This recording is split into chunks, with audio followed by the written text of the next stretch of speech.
Puji Tuhan. Haleluya. Puji Tuhan. Haleluya. Tuhan itu baik. Tuhan itu baik. Selama-lamanya. Amin. Bapak, Mama, anak-anak, saudara dan saudariku yang terkasih. Sebagaimana sudah saya katakan dari awal di kata pembukaan, bahwa hari ini adalah hari khusus kita membuka bulan September sepenuhnya sebagai bulan Kitab Suci.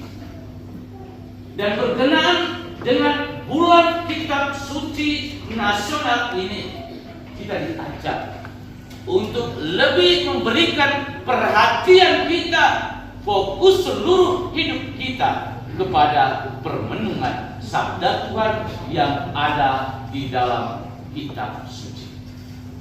Siapa yang belum pernah lihat Kitab Suci?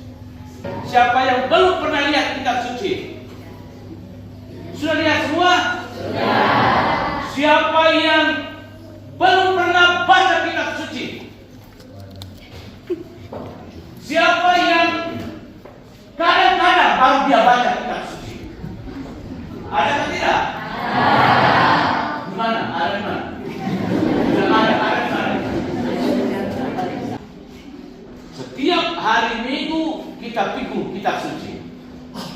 Kita jepit di kita punya ketiak, jepit ke gereja dan jepit jalan ke gereja dan jepit sampai di gereja dia lepas cari di atas bangku.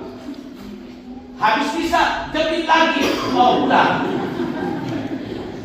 Jadi Kitab Suci itu dia hanya taruh di dia punya ketiak, jepit, lalu tidak pernah dibaca, tidak pernah merenungkan.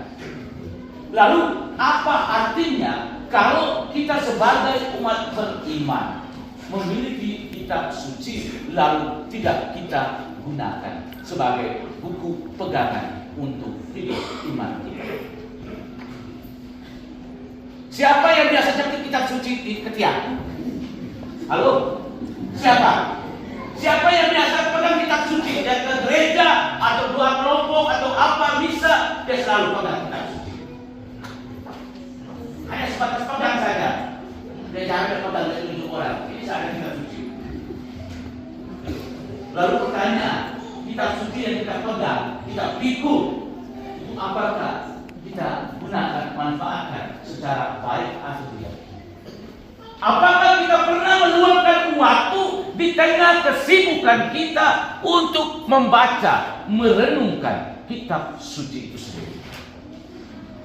Ingat, kita gereja hanya memberikan kita waktu 1 bulan. Lalu kalau waktu 1 bulan ini kita sia-siakan, berarti bahwa hidup kita ini dia berjalan kosong begitu saja, tidak dituntun ditelangi oleh sabda atau firman Tuhan yang ada di dalam Kitab Suci.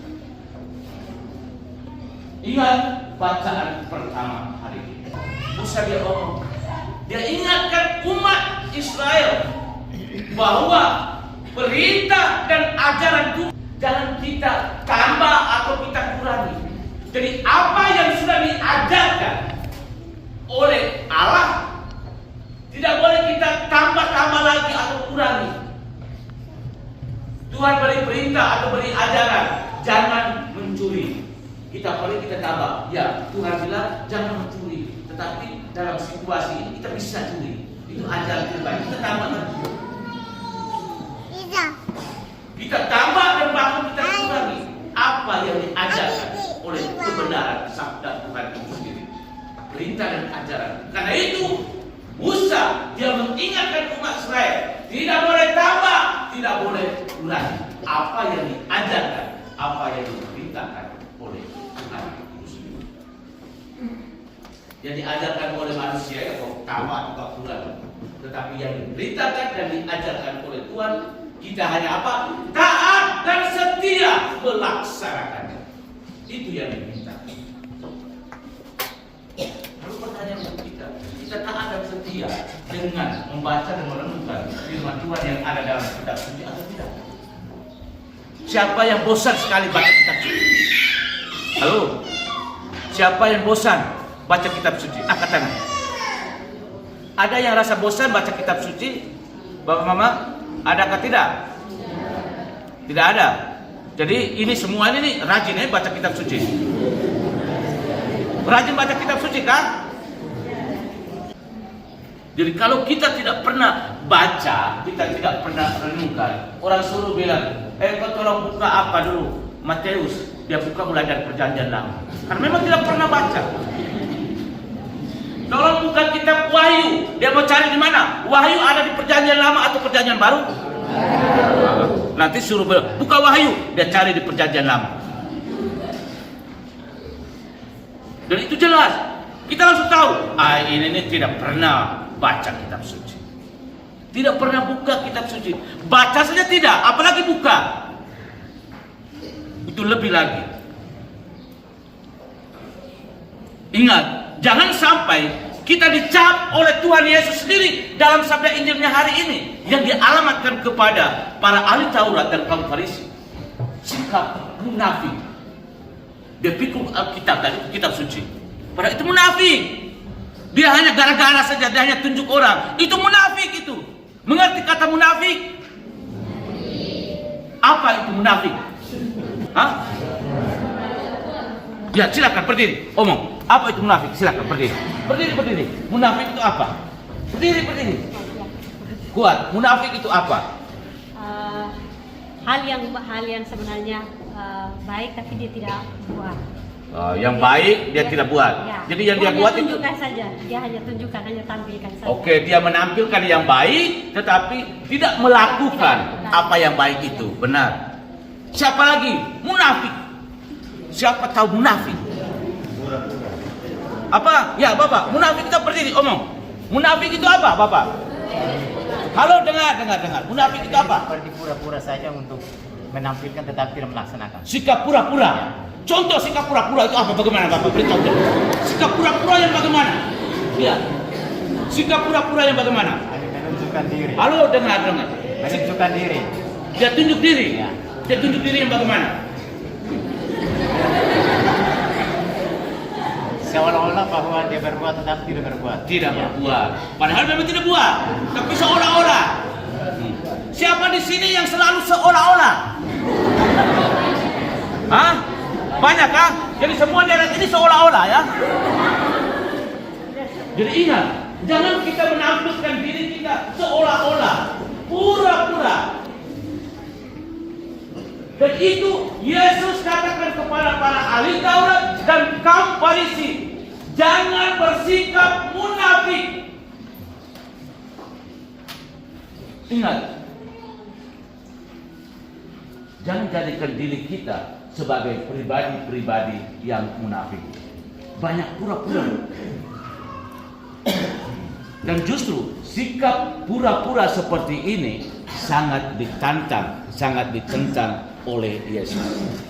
Yesus menginginkan agar kita sebagai orang-orang beriman, putra-putri Allah itu sendiri harus menjalani hidup kita ini secara baik, benar sebagai putra-putri, anak-anak kesayangan Allah itu sendiri. Dan sebagai putra-putri anak kesayangan Allah, kita hanya menampakkan kebaikan itu hanya dengan berkata-kata, tetapi berbuat juga. Ingat, karena itu kita harus menjadikan diri kita sebagai pelaku firman Tuhan. Pelaku firman Tuhan berarti bahwa kita membaca, merenungkan, dan juga melaksanakan apa yang diperintahkan, apa yang diajarkan di dalam kitab suci itu sendiri. Tidak ada guna kita baca, saling mengasihi. Yesus ajarkan harus mengasihi, harus berdoa untuk musuh. Tetapi yang kita lakukan itu bertentangan dengan apa yang diajarkan tadi. Itu munafik. Jadi kalau kita menjadi pelaku firman, kita membaca, merenungkan, Tuhan ajarkan, beri perintah, hormatilah bapak ibumu, kasihilah musuhmu, berdoalah untuk mereka. Kita buat. Kalau menjadi pelaku firman Tuhan, jangan kita bertentangan dengan apa yang diajarkan oleh Tuhan itu sendiri. Karena itu jangan tambah, jangan kurang apa yang sudah diajarkan oleh Yesus untuk kita. Semoga bulan kitab suci nasional ini sungguh-sungguh menyadarkan kita sekalian untuk selalu berlaku sebagai putra-putri anak kesayangan Allah yang baik. Dengan meluangkan waktu di tengah kesibukan kita baca, kita renungkan sabda Tuhan. Tidak hanya sebatas itu, tetapi kita menjadi pelaku dari firman Tuhan itu sendiri. Kita melaksanakan apa yang kita baca, apa yang kita renungkan, dan praktekkan semuanya itu dalam hidup nyata kita setiap hari.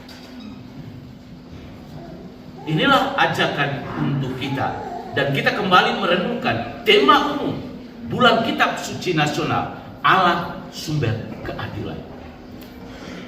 Allah selalu bersikap adil kepada setiap kita. Dan justru keadilan Allah itu muncul di tengah situasi ketidakadilan yang ada di antara kita. Karena itu kita juga diajar agar dengan menampilkan tema umum ini, kita umat-umat beriman ini diajar menjadi orang-orang yang sungguh selalu bertindak adil di tengah situasi ketidakadilan yang kita lihat, yang kita alami. Kita menjadi pelaku pribadi-pribadi yang bersikap adil seperti Tuhan yang adalah sumber keadilan kita umat beriman. Sumber keadilan kita satu itu Tuhan. Karena itu mari dengan mendalami dan merenungkan sabda Tuhan, kita jadikan pribadi kita juga dengan bersumber pada kekuatan Tuhan sendiri menjadi pribadi-pribadi yang selalu bersikap adil. Di mana saja kita hidup, di mana saja kita berada, kita menampilkan jati diri kita dengan menonjolkan Tuhan sebagai sumber keadilan di dalam hidup kita. Pasti banyak hal yang mengganggu pikiran perasaan kita, menggoda kita. Akhirnya kita berpikir bahwa Tuhan itu tidak adil. Pernahkah tidak ada orang yang tergoda lalu berpikir yang buruk tentang Tuhan? Adakah tidak? Pernahkah bapak mama tergoda atau digoda untuk melihat Tuhan atau melihat Allah yang kita imani sebagai pribadi yang tidak adil? Pernahkah tidak? Pernahkah tidak? Siapa? Pernahkah tidak? Halo? Ibu begitu. Ibu pernah tergoda untuk berpikir atau merasakan bahwa Tuhan itu tidak adil dalam hidup saya? Pernah atau tidak? Pernah. Apa itu yang menggoda ibu? Halo, kita dengar ya.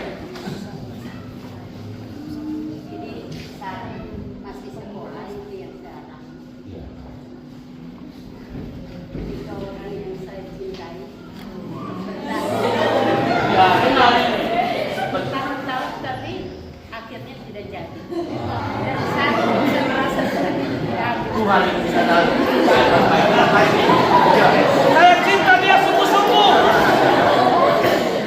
Saya mencintai dia, dan saya mengharapkan bahwa di akhir dari cinta kita itu memutuskan bahwa kita itu bersama, tetapi terakhirnya harus kecewa. Tuhan benar-benar jahat.